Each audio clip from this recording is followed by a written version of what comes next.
예, 마음의 허물을 어떻게 해결할까? 마음의 허물을 어떻게 해결할까라는 제목으로 하나님 말씀 증거하도록 하겠습니다. 에베소서 4장 이후부터는 하나님의 자녀가 사는 법 얘기를 했습니다. 4장에서의 내용은 하나됨을 추구하며 살라. 그리고 거룩함을 이루며 살라. 그러니까 하나됨, 거룩. 5장에 넘으면 전체가 성령 충만입니다. 그러니까 성령 충만하게 살아야 된다. 그러니까 에베소에서 말하는 성도의 삶을 이렇게 세 가지로 요약한다 그러면 하나됨을 항상 힘쓰고 그리고 거룩하게 되기 위해서 그 벗고 씻고 그리스도 옷 입으라 그랬죠. 예, 그런 식으로 살아야 되고 이 모든 것들의 원동력이 어디에 있느냐? 성령 충만함에 있다. 근데 오늘 성령 충만함에 대해서 두 가지 이제 비유를 든 거죠. 사랑받는 자녀같이 행하라. 빛의 자녀같이 행하라. 두 가지를 설명하고 있어요. 성령 충만함이 뭐냐? 그러면 사랑을 충만히 받은 자녀의 모습이 있고 또 하나는 어둠을 이기는 그런 빛의 자녀로서의 역할이 있다. 그게 성령 충만함이라는 거예요. 그렇게 설명해주고 있습니다. 두 가지 설명을 한번 우리 이해하고 우리도 성령 충만한 존재들이 되기를 원합니다. 첫째는 사랑받는 자녀같이 행하라 그랬죠. 1절 보시면은 사랑을 받는 자녀같이 너희는 뭐 하나님을 본받는 자 되라 이렇게 쭉 나옵니다. 그 자녀예요. 하나님의 자녀인데 사랑을 충만히 받으면 사람이 변화가 된다는 것입니다. 이건 사실은 우리 한국 교육 같은 데서는 쉽게 이해할 것 같아요. 요즘엔 달라졌나요? 제가 학교 다닐 때만 해도 이렇게 좀 건강한 가정과 그렇지 않은 가정들이 좀 있었거든요. 근데 건강한 가정의 특징은 뭐냐면 애들이 사랑 많이 받은 거예요. 많이 받은 애들의 특징이 뭐냐면은 언어가 달라요. 이렇게 함부로 욕도 안 하고 저는 서울 사람에서 그런지만 욕이 뭔지를 몰랐어요. 욕을 입에 담아본 적이 별로 없어가지고 서울 애들은 다 그랬어요. 근데 지방에서 올라온 애들이 욕을 해서 난 놀랐거든요. 경상도 욕, 전라도 한술 더 뜨는 욕. 저는 한 고등학교 때쯤에 처음에 그 지방 욕을 듣고 그 진짜 어리 빠진 적이 있어요. 어떻게 저런 표현이 다 있나. 근데 그러더라고요. 부산에가 거긴 일상화가 돼 있다고 욕이. 근데 그 어렸을 때 가면 그러지 않았거든요. 근데 그때 올라왔던 사람들 보면 제 친구들 보면은 상태가 안 좋아서 집이 상황이 안 좋아서 올라온 케이스가 많아요. 부모님들 두 분 다 일하셔야 되고 그때 그런 분위기였거든요. 그러니까 뭐가 달라지냐면 사랑 좀 덜 받고 돌봄이 좀 덜 된 애들은 이게 말이 거친 거예요. 근데 이 시대는 왜 그런지 모르겠어요. 전체가 다 말이 다 거칠어진 것 같아요. 그러니까 사랑 받으면은 이 언어부터 이게 달라진다. 뭐 이런 것들 우리는 알고 있지 않습니까? 근데 이게 딱 그 얘기예요. 여기 3절을 보니까 음행과 온갖 더러움과 탐욕은 너희 중에서 이름조차 부르지 마라. 성도의 마땅한 바다. 성도는 하나님의 사랑받는 자녀이기 때문에. 그러니까 5절을 보니까 음행하는 자, 더러운 자, 탐하는 자. 여기서 한 번 더 얘기하죠. 세 가지를. 이걸 이퀄 뭐냐면 우상숭배자라는 거예요. 우리는 우상이라 그럴 때 뭐 신상 만들어 놓고 절하는 것이 우상이지 않은데 이 특이한 정의죠. 우리가 안 가르쳐도 우상숭배하는 이유가 무엇입니까? 마음이 허해서라는 거예요. 마음이 허해서. 그 자리가 원래 누가 있어야 될 자리냐면 하나님이 계셔야 될 자리, 하나님의 사랑이 있어야 될 자리인데 하나님의 사랑을 받지 못하니까 막 이렇게 거칠어진다라는 거예요. 하나님만이 채울 수 있는 공간에 채워지지 않으냐면요, 제일 먼저 표정이 바뀌고 언어가 바뀐다는 거죠. 말 함부로 하고 막 그렇게 된다라는 거예요. 그래서 오늘 저는 경영의 접근은 이겁니다. 우상숭배는 하나님 없는 자리에 딴 게 들어갔기 때문에 그렇다. 딴 게 들어가면은 허해지잖아요. 마음이 허해지니까 다 망가지게 돼 있다. 논리는 아주 간단한 겁니다.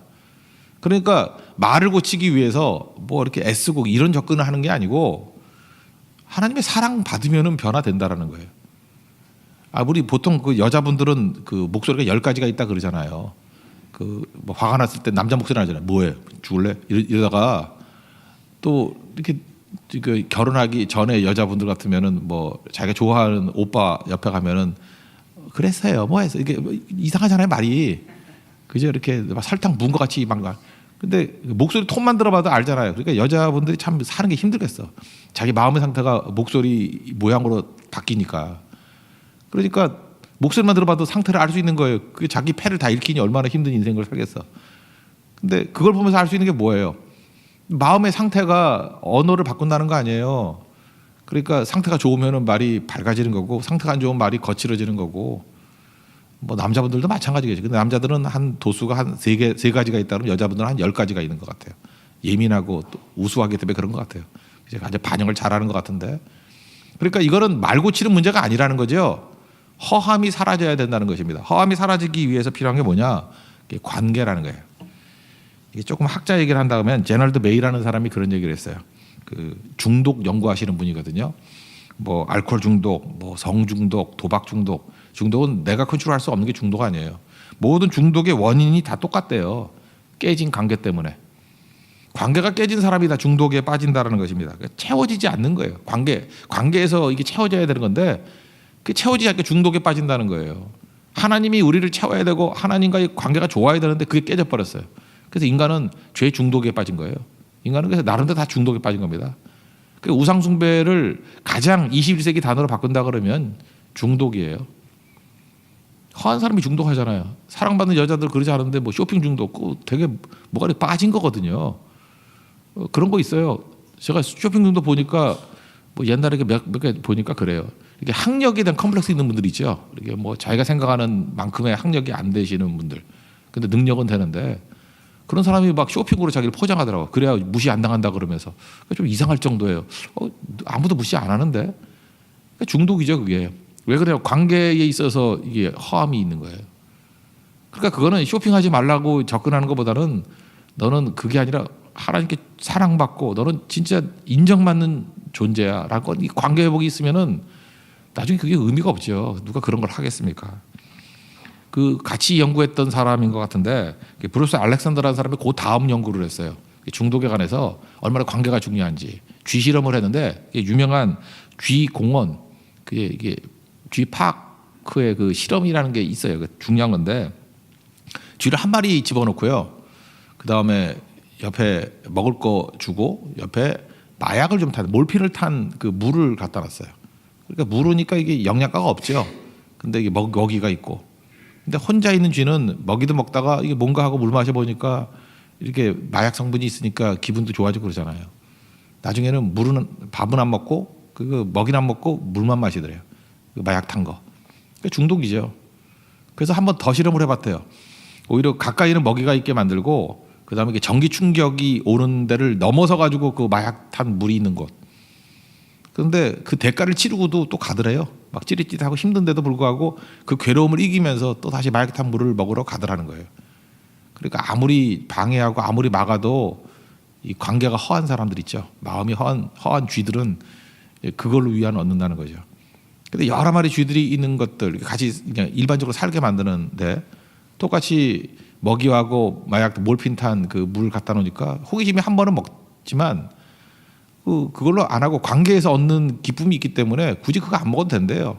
그래서 먹이 먹고 건강하게 자라더라는 거예요. 그래서 이게 중요한 뭐 쥐하고 인간하고 똑같지는 않겠지만 이게 관계가 얼마나 중요한지에 대한 대표적인 실험 가운데 하나라는 것입니다. 우리도 그렇다라는 거예요.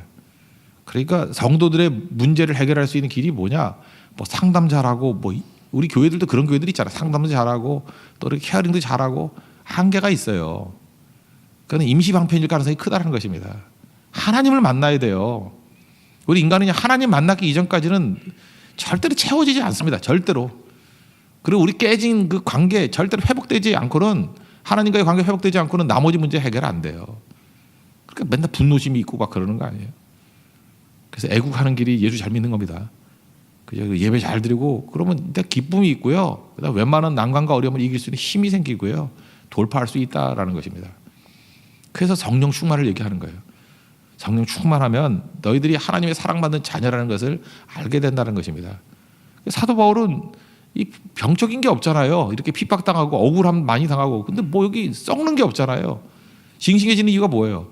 나는 하나님의 사랑받는 자녀라는 거예요. 하나님께 부르심이면 사명자라는 거예요. 고난이 오면 올수록 오히려 더 싱싱해지고요. 이게 내가 주를 향해서 당하는 고난이라 그래서 오히려 기쁨과 감격이 있다고. 이거 누가 당해 이런 사람을. 여러분 하나님 만나셔야 되고 하나님 만나셔서 꼭 깨달아야 될 것들이 뭐냐?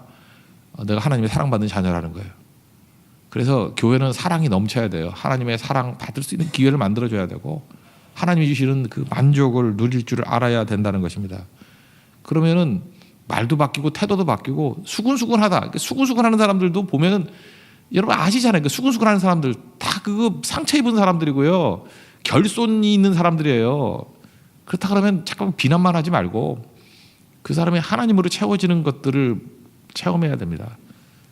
그 예배예요, 예배를 통해서 충만히 은혜 받으면 말도 바뀌고 다 바뀌게 된다는 것입니다. 여기서 이렇게 누추한 얘기 쭉 얘기하다가 이제 한 가지로 얘기를 하는 거죠. 그 4절을 보니까 누추함, 보세요. 누추함, 어리석은 말, 희롱의 말, 뭐 이런 거 마땅치 아니하다.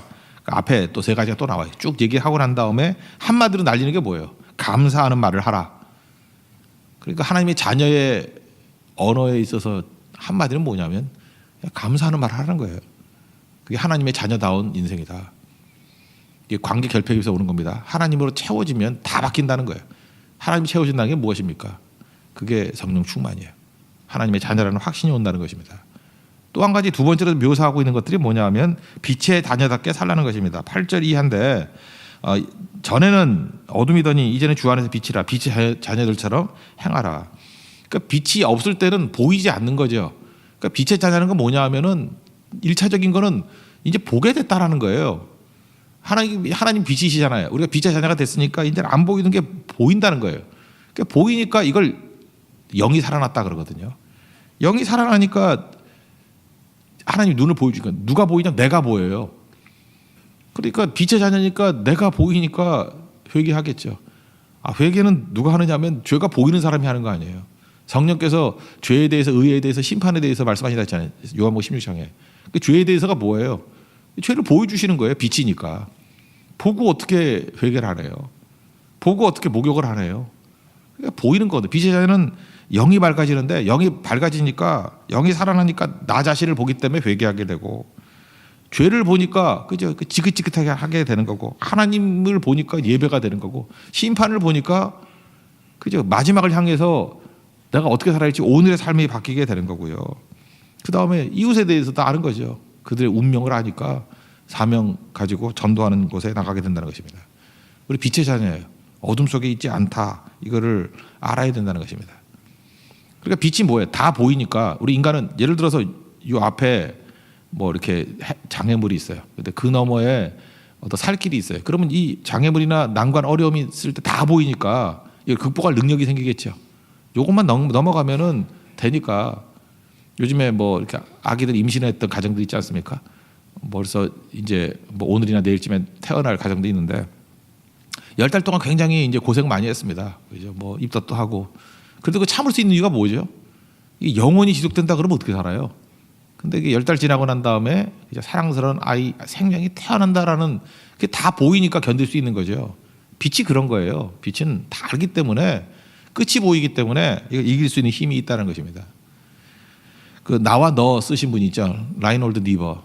그 책만 있는 게 아니고 그 다음으로 유명한 책이 있어요. 빛의 자녀와 어둠의 자녀들이라는 책이 있어요. 책 제목이 그래요. 빛의 자녀와 어둠의 자녀들. 오늘 본문에 딱 여기서 나온 얘기들이에요. 빛의 자녀와 어둠의 자녀들. 근데 거기서 아주 재미있는 정의가 나오더라고요. 저는 정의를 참 좋아하니까. 정의가 명확하면 사는 게 힘들지 않아요.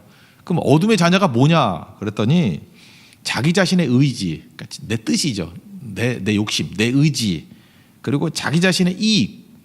우린 다 그러고 살잖아요. 내 뜻대로 살고 내 이익 때문에 살잖아요. 그것을 초월하는 법을 알지 못하는 사람이래요. 그러니까 한마디로 보니까 이거 짐승같이 사는 인생이야. 그러니까 이익이 있으면은 우리 빛의 자녀는 이익 넘어서 이익이 이게 미끼라는 걸 알고 이익 넘어서의 일들을 사는 거죠. 그러니까 이익 때문에 흔들리지 않아요. 이걸 이기는 법을. 그러니까 초월은 이기는 법이에요. 초월은 이기는 거.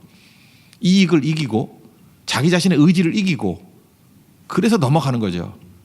고등학교, 중고등학교 애들도 공부하는 애들은 뭐예요? 지금 당장은 놀고 싶지만 그 놀고 싶은 마음을 초월하는 거 아니에요. 그 다음을 보기 때문에. 안 그렇습니까? 그러니까 어둠의 자식은 초월하는 법을 모른대요. 그러니까 본능대로 사는 거예요. 본능대로. 이익이 있으면 이익에 굴복하고 자기 감정이 있으면 감정에 굴복하고 그러니까 자기 의지죠. 초월을 못하는 게 어둠의 자식이래요. 좀 기가 막힌 정의더라고요. 그런데 빛의 자녀는 어떠냐면은 빛의 자녀는 초월한대요. 당장 내 의지가 있다 할지라도 하나님의 의지 앞에 굴복할 줄 아는 그걸 초월이라고 썼어요. 그러니까 우리말로 표현하면 이기는 거예요. 그죠? 자기 의지를 이기는 거예요. 내 이익 앞에 얼마나 사람들이 예민합니까? 내 이익에 흔들리지 않냐고 이익을 뛰어넘어서 하나님의 뜻에 순종하는 거예요. 이기는 거예요. 그게 초월이라고 초월. 초월의 능력이 있는 거. 개 얘기를 든다 그러면 그래요. 그 명경과 잡종개의 차이점이 그거죠. 뭐 이렇게 약 바른 고기 덩어리 한 3일 굶겨놓고 고기 덩어리 탁 던져주면 배고프니까 먹어야 될 거 아니에요. 걔인데 잡초는 먹지요. 배고픈데 먹고 팩 쓰러져가지고 웃기죠. 먹으면 안 되는 거. 그냥 배고픔을 초월 못하는 거예요. 그러니까 똥개지. 배고픔을 초월 못해요. 눈앞에 유혹을 초월 못해요. 이기지 못해요. 근데 명견은 어때요? 주인 명령 기다리죠. 먹지 마. 그러면은 초월하니까 명견이죠. 명견은 근수로 안 따지잖아요. 그죠? 이거는 가치가 다르죠. 이건 다른 거죠. 우리 명견 같은 그리스도인이 되기 위해서는 반드시 초월하는 법을 배울 줄 알아야 된다는 것입니다. 그러니까 초월의 능력이 우리에게 있냐는 거예요. 없어요. 우리는 죄인이기 때문에 맨날 굴복해요. 그래서 험한데 굴복하잖아요. 죄 가운데 그냥 유혹 오면 유혹 다 넘어가고 욕심 오면 욕심 다 넘어가고. 그러니까 여기서 알 수 있는 거죠. 우리가 영광스러운 인생을 살기 위해서는 초월해야 돼요. 말이 너무 어렵습니까? 이겨야 돼요. 근데 이길 힘이 내게 없어요. 근데 그 이길 힘을 성령께서 주신다. 성령 충만하면 이길 수 있습니다. 여러분 믿습니까? 능히 이길 수 있어요. 그게 빛의 자녀라는 거예요. 그래서 빛의 자녀들이 뭐 하는 일이 뭐냐? 여기 뭐 세 가지 나오죠. 빛의 자녀, 빛의 열매. 그래서 착함, 의로움, 진실. 이런 거예요. 그래서 이렇게 극복하고 초월하고 나면은 그 착함이 있죠. God is so good. 하나님이 선하시듯이 우리도 선한 거예요. 그 사람들의 우리가 악한 게 있잖아요. 누군 망하기를 원하고 그런 게 아닌데 선한 건 뭐예요? 살리는 거예요. 다 주변에 유익을 주는 거. 그래서 빛의 자들은 선함이 있고요. 의로움은 아까 의로움이 righteousness 그거 아니에요. 디카이오스네 관계거든요. 관계를 회복시키는 능력이 있고 그리고 진실에 거짓이 없는 거죠. 성도들은 이런 능력으로 살아가게 된다는 것입니다. 그래서 빛은 나 자신을 위해서도 필요하고요. 이웃을 위해서도 필요해요. 빛이 있어야 내가 살죠. 그죠? 그리고 이웃을 위해서도 필요하죠. 그 랍비 이야기 알죠? 어떤 시각장애인하고 둘이 대화를 나눴어요. 그래서 집에 갑니다 그랬더니 뭐 램프를 하나 줬다며 등불을 하나 줬더니 시각장애인이 그랬대잖아요. 저는 막 보이지도 않는데 등을 왜 주냐고.